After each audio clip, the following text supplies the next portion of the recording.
ಕೀಚಕ, ಗುರುಗಳು ಹೇಳಿದ ಮೊದಲ ದ್ವಾರ ಇದೆ. ಈ ಜಾಗದಲ್ಲಿ ಭೂಮಿ ಮೇಲೆ ಬೀಳೋ ಸೂರ್ಯನ ಕಿರಣ ತಡೆದು ಆ ಶಾಖನ ಸಂಗ್ರಹಿಸಿ ಆ ಶಾಖ ಎಲ್ರನ್ನು ಧ್ವಂಸಗೊಳಿಸುತ್ತೆ. ಇಲ್ಲಿ ಎಂತದೇ ಗಟ್ಟಿ ವಸ್ತು ತಂದಿಟ್ರು ಕಣ್ಣು ಮುಚ್ಚಿ ಬಿಡೋದ್ರೊಳಗಡೆ ಭಸ್ಮ ಆಗುತ್ತೆ. ಮನುಷ್ಯರು ಹೋದ್ರೆ ಅಸ್ಥಿ ಪಂಜರನು ಸಿಗಲ್ಲ ಅನ್ಸುತ್ತೆ.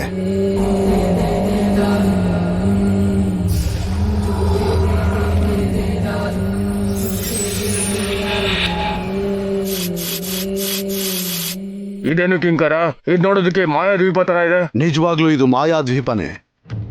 ಇಲ್ಲಿಂದ ಕೈಲಾಸಕ್ಕೆ, ಯಮಪುರಿಗೆ, ಕ್ಷೀರಸಾಗರಕ್ಕೆ ದಾರಿ ಇದೆ ಅಂತ ಆ ಜಗನ್ಮಾತೆ ಗುರುವರಿಯರಿಗೆ ಹೇಳಿದ್ದಾರೆ ಅಂತ ಕೇಳಿದ್ದೇನೆ. ಇಲ್ಲಿನ ಬಾಗಿಲುಗಳಿಗೆ ಭಯಂಕರವಾದ ನಾಗಗಳ ಕಾವಲಿದೆ. ತುಂಬ ಹುಷಾರಾಗಿರ್ಬೇಕು. ಒಂದು ಚೂರು ಹೆಚ್ಚು ಕಡಿಮೆ ಆದರೂ ಪ್ರಾಣಾಪಾಯ ತಪ್ಪಿದ್ದಲ್ಲ.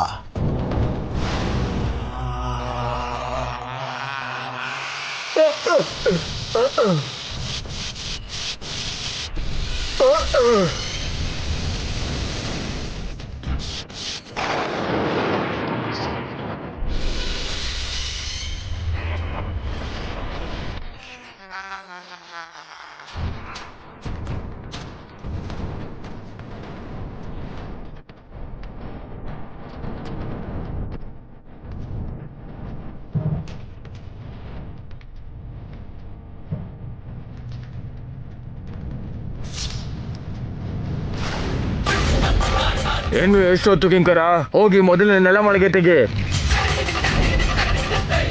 ಇರು, ಮೊದಲು ಪ್ರಪಂಚನ ಎದುರು ನೋಡ್ತಿರೋ ಮೂರನೇ ನೆಲಮಾಳಿಗೆಯನ್ನ ತೆಗೆಯೋಣ. ನಿಲ್ಲು ಕೀಚಕ, ಆತುರ ಪಟ್ರೆ ಸಾವಿರಾರು ವರ್ಷಗಳಿಂದ ಕಾವಲು ಕಾಯ್ತಾರೋ ನಾಗಗಳಿಗೆ ನಾವು ಆಹಾರ ಆಗ್ಬಿಡ್ತೀವಿ. ಆ ನಾಗಗಳೇ ನಾಗ ನಿಧಿಯನ್ನ, ಸೃಷ್ಟಿ ರಹಸ್ಯವನ್ನ ಕಾಪಾಡ್ತಾ ಇರೋದು. ಮೊದಲಿಗೆ ಪುಣ್ಯನ ಬಲಿ ಕೊಡಬೇಕು. ನೋ ನೋ, ಬೇಡ ಬೇಡ, ಪುಣ್ಯಂಗೇನು ಮಾಡಬೇಡಿ, ಬಿಟ್ಬಿಡಿ. ನಾಗಬಂಧನವನ್ನ ಭೇದಿಸಿ ಸೃಷ್ಟಿ ರಹಸ್ಯನ ತಿಳ್ಕೊತಾರೆ. ಹೇ ಹೇ, ಅಷ್ಟಕ್ಕೂ ಯಾರು ನೀವು? ಏನ್ ಬೇಕು ನಿಮಗೆ ಹೇಳಿ. ಏನು ಮಾಡದೆ ಇರ್ಲಿ ಅಂತಾನೆ ನಿನ್ನ ಇಲ್ಲಿ ಕರ್ಕೊಂಡ್ ಬಂದಿರೋದು. ಪುಣ್ಯನ ಬಲಿ ಕೊಡ್ತಾ ಇದೀವಿ. ಈ ಮೂರನೇ ನೆಲಮಾಳಿಗೆಯಲ್ಲಿರೋ ಸೃಷ್ಟಿ ರಹಸ್ಯನ ಭೇದಿಸಕ್ ಹೊರಟಿದೀವಿ.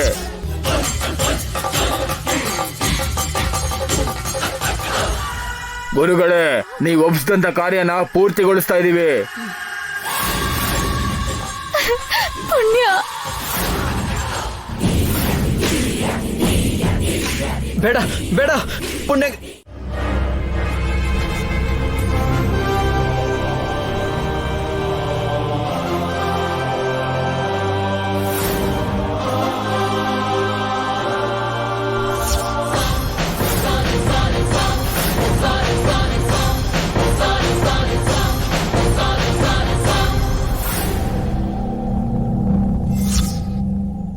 ಏನೋ ಮೊಮ್ಮಗನೇ, ತಾತನ ಹೆಸರು ಜೊತೆನೆ ಕೋಪಾನ, ರೂಪಾನ, ಆವೇಶನ ಹಾಗೆ ಅಚ್ಚಿಳಿಸ್ಕೊಂಡಿದೆಯಲ್ಲ.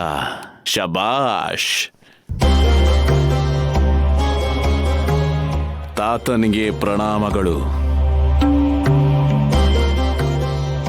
ವರ್ಮಾ, ನಿನ್ ತಾತ ಯುದ್ಧಕ್ಕೆ ಬರ್ತಿದ್ದಾರೆ ಅಂದ್ರೆ ಶತ್ರುಗಳು ಸೈನ್ಯದ ಜೊತೆಗೆ ಬಂದು ನನ್ನ ಪಾದದ ಮೇಲೆ ಬಿದ್ದು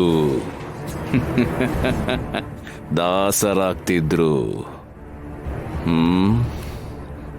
ನಾನು ಕೂಡ ನಿನ್ನ ಹಾಗೆ ಆವೇಶ ಪಡ್ತಿದ್ದೆ, ಮನುಷ್ಯತ್ವ ಕಳ್ಕೊಂಡಿದ್ದೆ. ನಾಗನಿಧಿ ಸಾಧನೆಯಲ್ಲಿ ಪ್ರಾಣನ ಕಳ್ಕೊಂಡೆ. ವರ್ಮಾ, ಅದಕ್ಕೆ ಎಲ್ಲ ಸಮಯದಲ್ಲೂ ಆವೇಶ ಕೆಲ್ಸಕ್ಕೆ ಬರಲ್ಲ. ಏನ್ ನೀವು ಹೇಳ್ತಿರೋದು? ನಾಗಮಣಿಗೋಸ್ಕರ, ನಾಗನಿಧಿ ಸಾಧನೆಗೋಸ್ಕರ ನನ್ನ ಪೂರ್ವಿಕರ ಚರಿತ್ರೆಯನ್ನ, ಆತ್ಮಾಭಿಮಾನವನ್ನ ಬೇರೊಬ್ಬರಿಗೆ ಬಿಟ್ಕೊಡ್ಬೇಕು ಅಂತ ಅಂತೀರಾ? ಅಸಂಭವ. ಹಾಗಾದ್ರೆ ನಾಗನಿಧಿ ಸಾಧನ ಅಸಂಭವನೇ. ವರ್ಮಾ, ರಾಮಾಯಣ, ಮಹಾಭಾರತ, ಭಾಗವತಗಳು, ಇತಿಹಾಸಗಳು ಅದರಲ್ಲಿರೋ ಸೂಕ್ಷ್ಮತೆಯನ್ನ ಗ್ರಹಿಸಬೇಕು. ಕೌರವ ಪಾಂಡವರ ಯುದ್ಧದಲ್ಲಿ ಕೃಷ್ಣನ ಸಹಾಯಕ್ಕೋಸ್ಕರ ದುರ್ಯೋಧನನೇ ಮೊದಲು ಬಂದಿದ್ದು.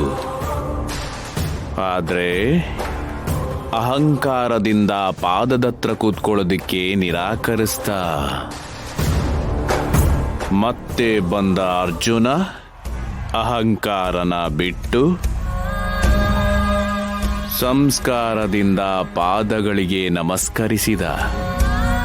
ಅರ್ಜುನನನ್ನ ನೋಡಿದ ಕೃಷ್ಣ ಯುದ್ಧದಲ್ಲಿ ಅರ್ಜುನನಿಗೆ ಸಹಾಯ ಮಾಡ್ತೀನಿ ಅಂತ ಮಾತು ಕೊಟ್ಟ. ಹಾಗಾಗಿ ರಾಜನಾದ್ರೂ ಅಹಂಕಾರವನ್ನ ಬಿಟ್ಟು ಕೇಳ್ಕೊಂಡು ಬಂದಿರೋ ಅರ್ಜುನನಿಗೆ ಕೃಷ್ಣನ ಸಹಾಯ ದೊರಕಿತು.